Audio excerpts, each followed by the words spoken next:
Hi guys, कैसे हैं। उम्मीद है कि स्वस्थ होंगे। तो आज जो है हम डिप्रिसिएशन को लेकर आए हैं। किसको लेकर आए हैं? डेप्रिसिएशन को लेकर आए हैं। जो कि ये जो डेप्रिसिएशन है वो 11th क्लास में भी है और बीकॉम फर्स्ट सेमेस्टर में भी दिया हुआ है। तो अगर मेरा जो वीडियो, इससे पहले जो 2 वीडियो डाले हुए हैं डिप्रिसिएशन का, जो बेसिक कंसेप्ट डाले हुए हैं, 2 वीडियो में डाले हुए हैं। अगर दोनों वीडियो को आप अच्छी तरह से पढ़े होइएगा तो उम्मीद है जो अभी जो हम सवाल बताएंगे वो आपको निश्चित है तौर पे समझ में आएगा। अगर वो उस वीडियो में दूसरा वीडियो बनाए थे, जो दूसरा वीडियो में डाले हैं, जिस वीडियो में आपको जर्नल एंट्री दिया हुआ है, जिस वीडियो में आपको फॉर्मूला दिया हुआ है, उस वीडियो को भी अगर पढ़ेंगे आप तो उस वीडियो में भी आपको साफ साफ नज़र आएगा। तो साफ साफ अगर नज़र आएगा तो ध्यान दीजिए थोड़ा, कोई दिक्कत? तो उसको भी पढ़ेंगे आप तो उसमें भी आपको क्लियर नज़र आएगा कि एंट्री में क्या है, कितना एंट्री लिखे हुए हैं। उससे रिलेटेड आपको जो कुछ फॉर्मूला लिखाए हुए थे वो फॉर्मूला क्या है, आप फॉर्मूला को भी आप पढ़े होंगे। कोई दिक्कत? तो आज जो है हम क्लास 11th, किस क्लास का? 11th क्लास का जो है एसके सिंह बुक से क्वेश्चन नंबर 1 को लेकर आए हैं।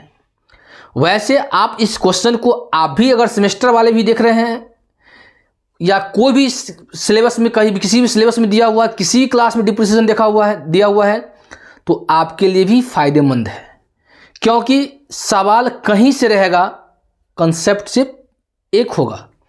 अगर उस कंसेप्ट को समझ रहे हैं तो सवाल किसी भी बुक से कहीं से भी आए तो आप इसको बना सकते हैं। तो यहाँ पे हम थोड़ा ध्यान देंगे कि आपको सवाल जो दिया हुआ, बोला fix instalment method. Fix instalment method को दूसरे नाम से हम लोग स्ट्रेट लाइन मेथड के नाम से जानते हैं। किसके नाम से जानते हैं? स्ट्रेट लाइन मेथड्स के नाम से जानते हैं। अगर ये स्ट्रेट लाइन मेथड अगर पढ़े होइएगा, आपको हम बताए थे डिप्रिसिएशन चार्ज करने का मेथड से 11 लिखाए थे, उसमें हम बताए थे आपको कि मात्र 2 मेथड्स को आपको प्रयोग करना है, चाहे वो 11th में हो, चाहे सेमेस्टर 1 में हो, किसी भी क्लास में हो, मात्र 2 सेमेस्टर का प्रयोग करना है, जो कि पहले नंबर में दिया था, यही स्ट्रेट लाइन मेथड। अगर स्ट्रेट लाइन मेथड को हम लोग एक दूसरे नाम से जानते हैं, जिसको बोलते हैं फिक्स इंस्टॉलमेंट मेथड, नहीं, उसी को हम बोलते हैं SLM मेथड। कोई दिक्कत? तो चलिए क्वेश्चन को पढ़ते हैं। कहता है कि ऑन 1 अप्रैल 2016 एक मशीन वाज परचेज्ड फॉर 50,000। कहता है 1 अप्रैल 2016 को एक मशीन जो है, जो कि 50,000 का है, और वह मशीन को कितना खरीदा गया? 50 साल में खरीदा गया। Rate of depreciation charge 10% per annum. और आपको बोला है कि जो मशीन चार्ज किया गया है वह जो है कितने परसेंट की दर से? 10% के दर से आपको डिप्रिसिएशन चार्ज करना है। उसके बाद है pass journal entry in and prepare machine account for 3 years depreciation charge under the fix instalment method. और आपको दिया हुआ है कि आपको डिप्रिसिएशन चार्ज करना है, किस चार्ज करना है, कितने वर्ष के लिए? 3 वर्ष के लिए दिया हुआ है बुक में कि 3 वर्ष के लिए आपको डिप्रिसिएशन चार्ज करना है। कोई दिक्कत है तो बताइए, नहीं ना? तो आप जो है सबसे पहले क्या करेंगे, इसका आप वर्किंग नोट बनाएंगे। क्या बनाएंगे? Working note. ध्यान दीजिए, जितना भी सवाल होगा प्रत्येक सवाल में आप वर्किंग नोट बनाएंगे। अब देख लीजिए वर्किंग नोट में हम लोग क्या बनाते हैं, देख लीजिए। ये बॉक्स हो गया, ध्यान दीजिए। अब देख लीजिए, थोड़ा गौर से देखिएगा। यहां क्या होगा? पार्टिकुलर्स। ये कब खरीदा गया है? 1 अप्रैल 2016। कितने का खरीदा गया है? 50,000 का। अब देख लीजिए कि यहाँ पे ये नहीं दिया हुआ है कि कैलेंडर ईयर है कि मेरा फिनेंशियल ईयर है, नहीं दिया हुआ, क्लोजिंग ईयर नहीं दिया हुआ है कि कब क्लोज किया जाता है। तो ध्यान देंगे, अगर मान लीजिए कि जब क्लोज का डेट नहीं दिया हुआ है और दिया हुआ है 1 अप्रैल तो फिनेंशियल ईयर, दिया हुआ है 1 जनवरी तो कैलेंडर ईयर मानेंगे। अगर मान लीजिए कि दोनों में से किसी का ओपनिंग नहीं दिया है, जैसे मान लीजिए फिनेंशियल ईयर का अप्रैल नहीं दिया है, कैलेंडर ईयर का जनवरी नहीं दिया है, 20 से कहीं जैसे डेट दिया है, तो ऐसी दशा में हम लोग मानेंगे कि कैलेंडर ईयर से इसको बंद करना है। कोई दिक्कत? तो यहाँ पे कैसे क्लोज करेंगे? फिनेंशियल ईयर के से क्लोज करेंगे। तो अब देख लीजिए ये 16 में है तो कब चार्ज किया जाएगा? 31 मार्च 2017 में। कितने का? 50,000 का। कितना परसेंट? 10%। तो कितना आएगा? 5,000 आएगा। कितना आएगा? 5,000। अब 5,000 यहाँ से लेस कर देंगे तो कितना आएगा? 45,000 आएगा।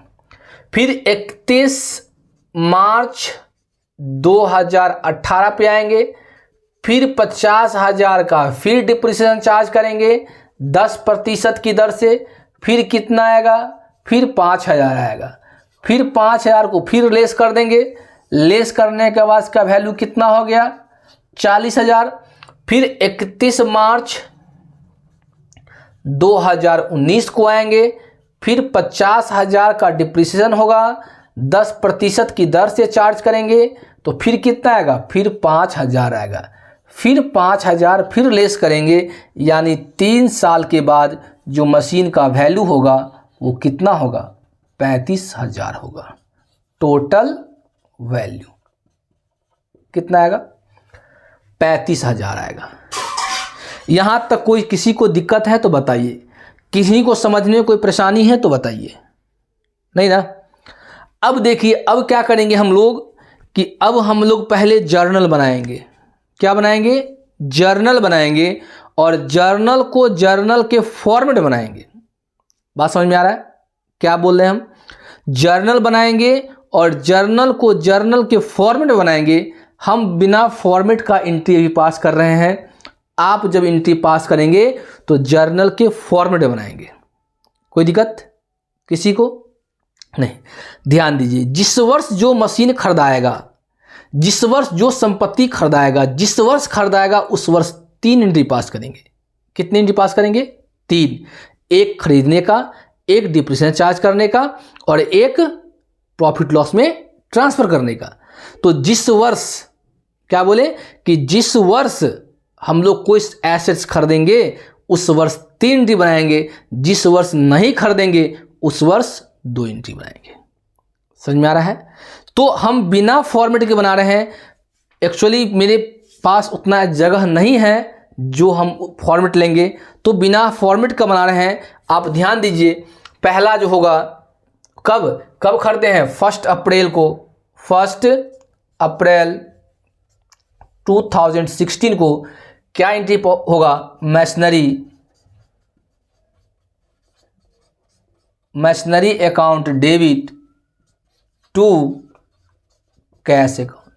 कितना? 50,000 डेबिट होगा तो 50,000 क्रेडिट होगा। नेशन क्या होगा? Being machinery purchase for cash. समझ में आया? पहला एंट्री हो गया। दूसरा एंट्री हम लोग क्या पास करेंगे? दूसरा पास करेंगे कि मशीनरी पे क्या करेंगे? डिप्रिसिएशन चार्ज करेंगे। तो डिप्रिसिएशन कब चार्ज किए हैं? 31 मार्च को। तो 31 मार्च 2017 को क्या एंट्री होगा? Depreciation account debit to machinery account. कितना? 5,000। तो 5,000 डेबिट होगा तो 5,000 क्रेडिट होगा। नेशन क्या लेंगे? Being depreciation charge on machinery. यहां तक किन्हीं को दिक्कत है तो बताइए, किन्हीं को किसी प्रकार का समस्या है तो बताइए, किसी को दिक्कत है किसी प्रकार का? नहीं ना?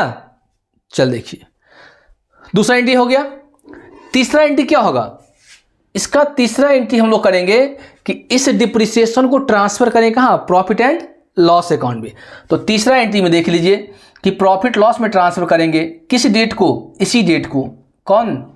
31 मार्च 2017 को ट्रांसफर करेंगे। तो एंट्री होगा profit and loss account debit to depreciation account. कितना? 5000 डेबिट होगा तो 5000 क्रेडिट होगा। नरेशन देखेंगे क्या होगा? Being depreciation transfer to profit and loss account. समझे? यानी 1 साल का एंट्री आपका कंप्लीट हो गया।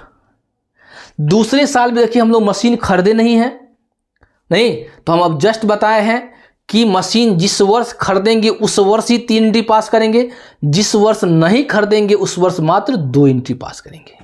कितना एंट्री पास करेंगे? मात्र 2 एंट्री पास करेंगे।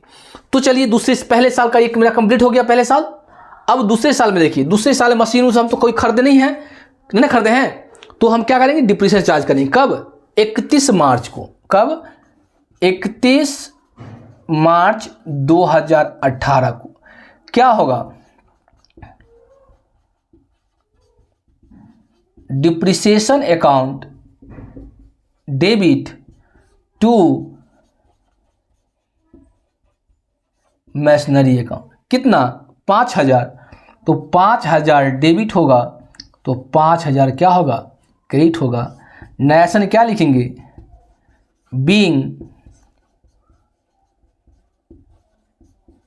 Depreciation charge on machinery. हो गया।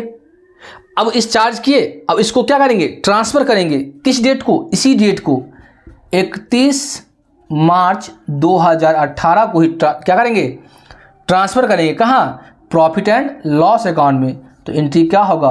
Profit and loss account debit to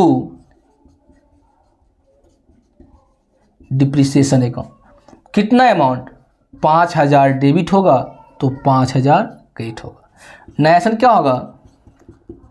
being depreciation transfer to profit and loss account. समझ में आ रहा है? कोई दिक्कत है तो बताइए।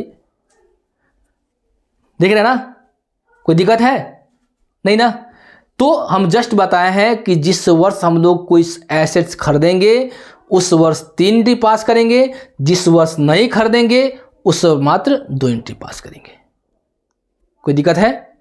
नहीं ना? चलिए, अब दूसरे साल का भी कंप्लीट हो गया। अब तीसरे साल में हम लोग क्या किए? मशीन ना खरीदे हैं, तो देखिए तीसरे साल का हम यहाँ एंट्री बना रहे हैं। थोड़ा जगह कम है कारण, उसके कारण क्या होगा? 31 मार्च 2000 लास्ट में कितना है? 19 को। क्या होगा? Depreciation account debit to machinery account. Machinery account कितना? 5000 डेबिट होगा तो 5000 क्रेडिट होगा। नरेशन क्या होगा? Being depreciation charge on machinery. समझ में आया?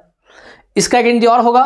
कब? इसी डेट को 31 मार्च 2019 में भी इसको ट्रांसफर करेंगे प्रॉफिट एंड किसमें? लॉस अकाउंट डेबिट टू क्या होगा? Depreciation account. कितना? 5000 डेबिट होगा तो 5000 क्रेडिट होगा। नरेशन क्या लेंगे? Being depreciation transfer to profit and loss account. समझ में आया? तो ये जो है आपको जो है इस सवाल का सबसे पहले वर्किंग नोट बनाएं। वर्किंग नोट से हमको ये पता चल जाएगा कि जब इसका बोला है मशीन का खाता खोलने के लिए, जब मशीन अकाउंट ओपन करेंगे तो मशीन का क्लोजिंग बैलेंस जो होगा लास्टली कितना आएगा, 35,000, 35,000 आएगा। इसी से हम लोग क्या बना लिए, जर्नल बना लिए। अब जब जर्नल बन जाएगा तो इससे हम लोग आसान से खाता खोल सकते हैं, लेजर बना सकते हैं, क्योंकि आप जर्नल पढ़ के आए हैं, आप लेजर पढ़ के आए हैं, तो आपसे लेजर मेरे हिसाब से आपसे बन जाएगा। अगर लेजर पढ़ कर आए होंगे तो, अगर लेजर देख कर आए होंगे तो आपसे लेजर नहीं बनेगा। तो कोई दिक्कत नहीं है, जब नहीं बनेगा तो हम लोग फिर नेक्स्ट वीडियो एक दिन ले आएंगे, सिर्फ लेजर को बताएंगे कि लेजर हम लोग कैसे बनाते हैं। कोई दिक्कत? तो उम्मीद है कि ये जो सवाल बताए हैं जो आपको समझ में आया होगा, ये उम्मीद है। अगर नहीं समझ में आया तो कोई दिक्कत नहीं है, इस वीडियो को बार बार देखिएगा, समझने का प्रयास कीजिएगा। और इससे पहले जो आपको हम 2 वीडियो डाले हुए हैं, जो वीडियो देखे हुए हैं, जिस वीडियो में दूसरा वीडियो में देखिए उसमें जो फॉर्मूला दिया हुआ है, इसमें जर्नल एंट्री बनाए हुए बताए हुए हैं, उसको आप अच्छी तरह से पहले पढ़ लीजिए। वो अगर आप अच्छी तरह से अगर पढ़ लेते हैं तो हम जो एंट्री बनाए हैं तो उस एंट्री में आपको दिक्कत नहीं होना चाहिए। कोई दिक्कत नहीं ना? तो यहीं पे हम लोग क्लास को एंड करते हैं। अगर आपको समझ में आ रहा है, रियली में समझ में आ रहा है आपको, तो आप लाइक, सब्सक्राइब और एक दूसरे के साथ शेयर करेंगे। अगर नहीं समझ में आ रहा है तो लाइक सब्सक्राइब करने की कोई ज़रूरत नहीं है, क्योंकि आपको अगर कोई फ़ायदा ही नहीं है तो लाइक सब्सक्राइब करने से कोई फ़ायदा आपको नहीं होने वाला है। ओके, तो आज की क्लास को हम यहीं पे एंड करते हैं। जय हिंद, जय भारत।